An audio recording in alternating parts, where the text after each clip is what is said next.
મિત્રો, આજે હું તમને એક રસપ્રદ વાત કહું છું।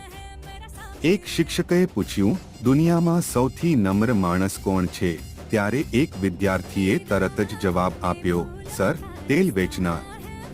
કેમ કે તે હંમેશા કહે છે, લઈ લેજો, લઈ લેજો। આ જવાબ સાંભળીને હું હસ્યો।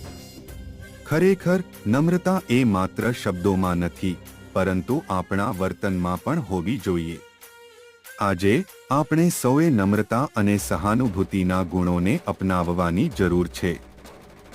નમ્રતા એ એક શક્તિ છે જે આપણને એકબીજાને સમજવામાં અને સહકારમાં મદદ કરે છે।